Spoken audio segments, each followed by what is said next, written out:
Boy Wonders? Yes! God is good! All the time! God is good! Maraming palakpak!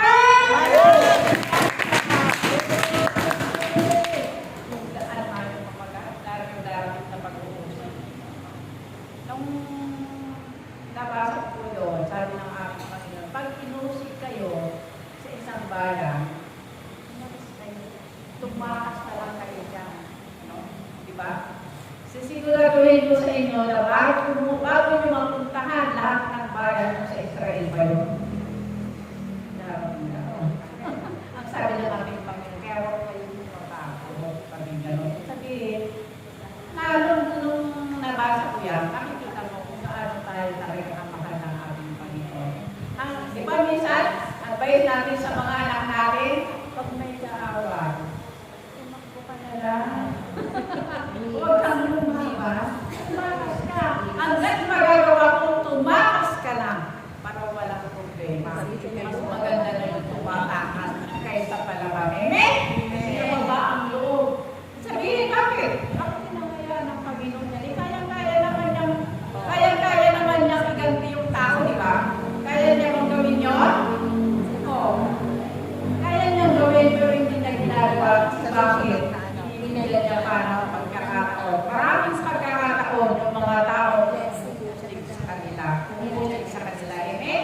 So, ganyan din tayo. Sa kabila ng mga pag-uusig na darating sa buhay natin bilang mga alagad. Ano ba yung ibig sabihin ng alagad daw? Bilang mga tagasunod ng ating Panginoon. So, ibig sabihin yan, dahil ito ang ating Panginoon niya, makapangyarihan na. Alam naman na Diyos ang ating Panginoon. Pero ano nung nilang kinalatin? Pero wala sa pagkaano ko, alam nila, nararamdaman nila, ito talaga. Ito ang Diyos na pero ayaw lang nila kinalatin kasi bakit? Kasi ayaw nila na sila ay masapawan. Kasi malaking kalaban ng ating Panginoon. Yung inggit pag tumihira yan. Ang inggit pag tumihira sa isang tao yan, pumapatay ng tao yan. Pumapatay ng karangalan ng isang tao yan. Ang inggit na yan. Kaya mahirap. Kita mo kung ano nangyari sa ating Panginoon. Di ba? Hindi nila tinigilan ng ating Panginoon. O akala nila, talo nila. Nila eh. Di ba? Isang palalakot din doon sa mga alagad. Siyempre mga alagad kayo niya. Sige. Mangyayari din yan sa inyo. Kaya alam na ng Diyos kung anong plano ng kalaban. Alam ng aking Ama kung anong plano ng mga kalaban, mga umuusik sa mga alagad niya. Kaya kumpleto regalo rin siya. Binigyan niya tayo ng mga kapangyarihan. Tinuruan niya tayo na pag dumating yung mga pag-uusik na yan, alam na kung ano yung gagawin ko. Amen? Iusip lang kayo. Huwag kayong magbabayan sa kanila. Kasi mahirap na. Amen?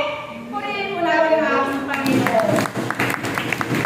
Kaya huwag tayong matakot sa ating Panginoon kung tayo ay nasa katutupan natin. Amen? Pag alam natin na wala tayong ginagawang masama, minsan lang po talaga ganyan nangyayari sa akin. Ang gawin mo mga taong nagagalit sa akin.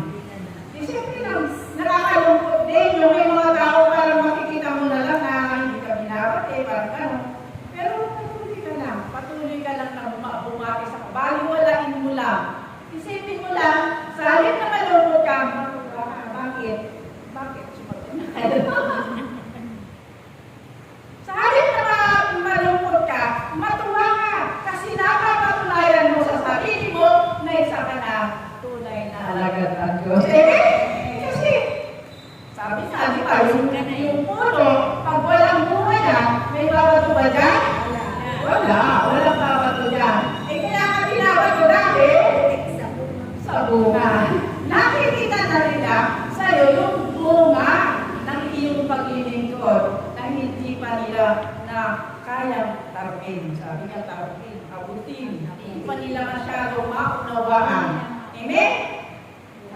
Talagang kaya sabi ng ating Panginoon sa paglilingkod nyo sa Diyos, maraming pagsubok na darating talaga yan sa atin, lalo na sa pamilya natin.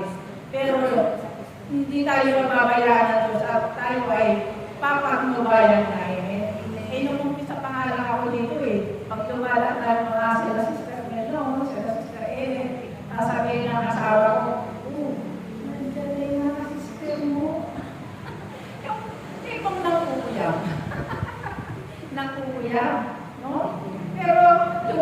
yung araw, nakakaito rin siya. Napatunayan niya kasi natotoo pa lang yung paglilingkod na ginagawa natin dito sa kailangan makita na tayo ay totoo. Sabi nga ng ating kapatid, tapat tayo sa paglilingkod natin sa ating Panginoon. So, ako nga, sabi ko, marami akong absent talaga. Pero sa maraming kadahilan, kaya lang nga, hindi maiwasan talaga na ma-absent kasi kailangan, anak ko, ng pera, yung intensyon ko. Kailangan talaga na malampig, hindi mo kailangan, hindi mo pababayaan talaga yun. Amen? Kaya yun, sabi nga, maging matyaga lang tayo sa paglilingkod natin, maraming maraming pagsubok na dumating sa buhay natin. Huwag natin kalilimutan na dyan lang ang Diyos na hindi nagpapabaya sa atin. Amen? Patuloy pa tayo kung tayo ay makikita sa ating mga kahinaan. Paano natin palalakasin yung ating kapwa kung gusto tayo ay mahina? Dapat mauna sa ating katatagan. No? Kaya kailangan talaga, may mga darating talaga sa akin, ba't kailangan talaga sa akin, sa akin? May tao sa akin na teka, talagang galit sila na parang sa tingin ko naman wala sa katuwiran. Pero nagpapasalamat ako sa Diyos dahil nandoon na napili ako kalmado. Hindi ko sila pinatulan. Wala silang narinig na masama sa akin. At yun ko na pagtanto, may matututuhan ka pala sa mga nangyayari sa atin, sa buhay natin. Marami ang sinabi sa akin na talagang pinakita niya sa akin yung galit. Yung galit niya talaga na doon ko na mahirap pala yung basta tayo nag-ibigay ng salita sa ating kapwa. Kasi kung pwedeng patawarin ka mo, pero yung kirot, kung naalala na yung pinamakit, pero pag nakikita mo yung yung kirot pa lang doon, yung nasasaktan kasi sa mga binibigay ng salita. Sabi na parang hindi mo, pero tanggap mo naman, sa dami lang naman dito, na naman kaagad, na ayos naman kaagad namin yung mga argumento na yun, na hindi naman talaga dapat entertainin natin sa ating sarili. Kasi pinapatulayan natin sa ating Panginoon na tayo ay tunay na lingkod niya. Kaya natutuwa ko doon sa natuwa ko na masakit, pero bandang huli natutuwa ko.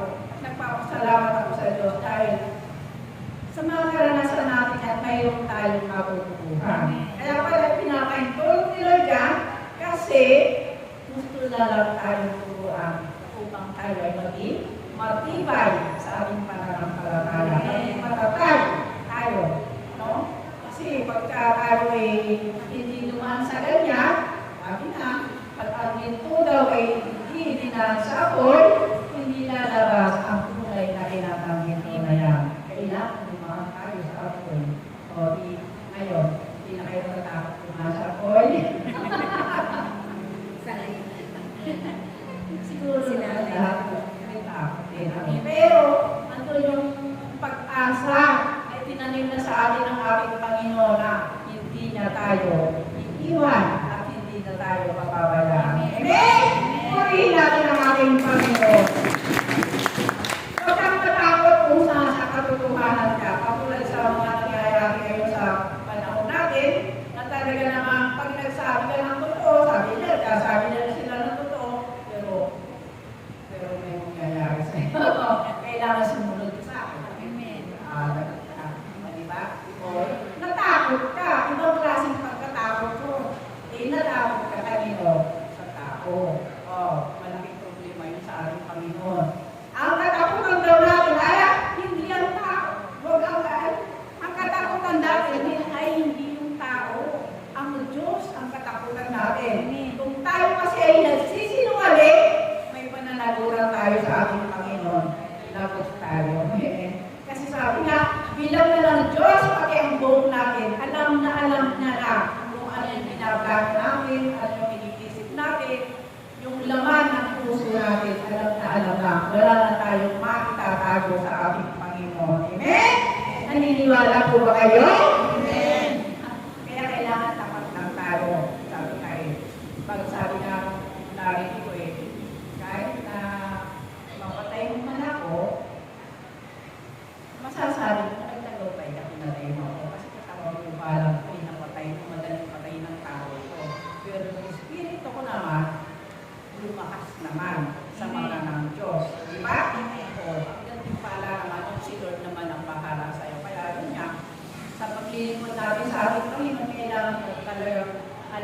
natin yung tao sa buhay natin.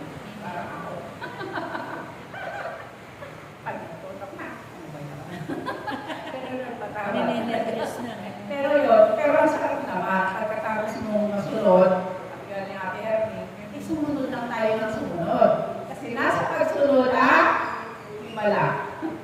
Kasi isa na sabi ko, yung mga alagad na yung si Maria doon, paano gumawa ng alak ang ating Panginoon? Sabi ko, yung mabuti pa yung may-ari ng kasa, yung mga alagad, alam nila kung saan nanggaling yung alak. No? Pero yung may-ari ng kasala, hindi nila alam kung saan nagmula yung alak. Oo. Pero bakit alam ng mga alagad? Kasi sabi ni Maria, sundin ninyo kung ano yung sasabihin sa inyo. O, diba? Maya-maya lang, sabi nung ng ating Panginoon, sige, kunin yung mga drang. Bandang huli, kita nila ng mga alagad. Kung makinig namin sa dawa, ay naging alak na ako. Alam mo yung mga alagad. Kung saan nagaling, sino gumawa nun. Pero yung may-ari, pinagpala rin siya. Pero hindi niya alam kung sino ang gumawa. Amen? Purihin natin ang ating Panginoon. Kaya yung alagad, meron talaga makapala ang mga alagad ng ating Panginoon. No? Hindi po tayo nasasayang ng oras dito. Sabi ka, lahat ng ginagawa natin, iniaalay natin sa ating Panginoon. So, si Lord ang bahala magbalik sa atin. Amen? Purihin po natin ang ating Panginoon. Yun. Katulad tayo sa nangyayari sa panahon, parang magulo pag pinanood yung TV, magiging ka ng balita, maguguluhan ka talaga. Pero ang ginagawa ko lang yan, pinagpapasa Diyos ko na lang sa pangangailangan. Bakit na ang Diyos dyan? Amen? May magagawa ka ba dyan? Yung may mga professional na walang magawa dyan. O walang magawa, inuwi pa. Problema ng Diyos yan. Amen? Purihin po natin ang ating Panginoon. Kaya nga doon, dahil naalagad tayo ng Diyos, nananatili sa ating puso yung kapayapaan. Amen? Bakit? Kasi nagtitiwala na tayo sa ating Panginoon. Kung ipahintulot ng Diyos, hindi na gusto ng Diyos eh. Pinahintulot na eh. Pero kung hindi niya mahintulot, kahit anong gawin mo, wala kang magagawa. Amen? Purihin po natin ang ating Panginoon. Dahil ikaw, sabi ng ating Panginoon, sumunod ka lang. Sumunod. Bahala na ang Diyos sa iyo. Hindi nasasayang yan. No? Kasi alam ng Diyos yung laman ng puso natin. Amen? Hindi lang natin alam. Kasi sabi nga ng ating ito nakakalimutan niya sinabi sa atin ng servant natin na lahat ng ipinagagawa sa atin ng Diyos, tayo rin ang makikilala. Amen. Ano ang gusto natin? Bakit hindi pa tayo makasunod? Lalo na. Pero sinisisikap ko naman na yung mga nalalaman, yung mga napapakinggan ko, sinisikap ko naman na ito na ma-share sa iba. Di man sa mga pero sa individual na nakaka-encounter ko na, ipapatuto ko naman ang aking Panginoon. Sabi nga ng ating Panginoon, huwag niyo akong ikahiya. Kasi pag ikinahiya niyo ako sa mga tao, makahiyawan tayo ng ating Panginoon. So, kailangan kilalanin natin ang ating Panginoon sa harapan ng ating kapwa. Amen! Puri po natin ang ating Panginoon. Hallelujah.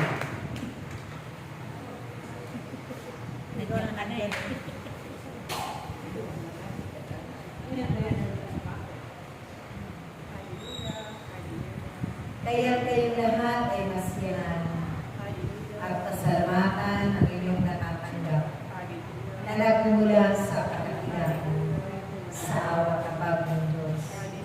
Dahil ito ay higit na kayamanan kaysa sa mga kayamanan na inyong pinangalan sa sanlibutan ito na kailanman ay hindi lumaubos. Ito rin ang nararapat ipangalan ninyo sa inyong mga sanitay upang hindi maputol o makatid ang biyaya. nakadekade na ipagkakaloob ng Diyos hanggang sa walang hanggang.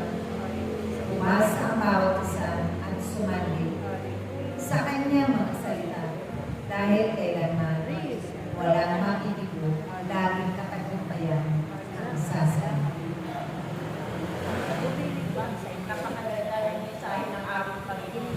Wala, hindi nasasayang yung pagtutulong natin. Hindi nasasayang yung paglakad natin dito. Kung pamasahin natin, hindi tayo nagsasayang. May kapukuran ito. Alam na alam ng ating Panginoon yan. Amen? Magwala lang tayo sa Kanya. So yun lang po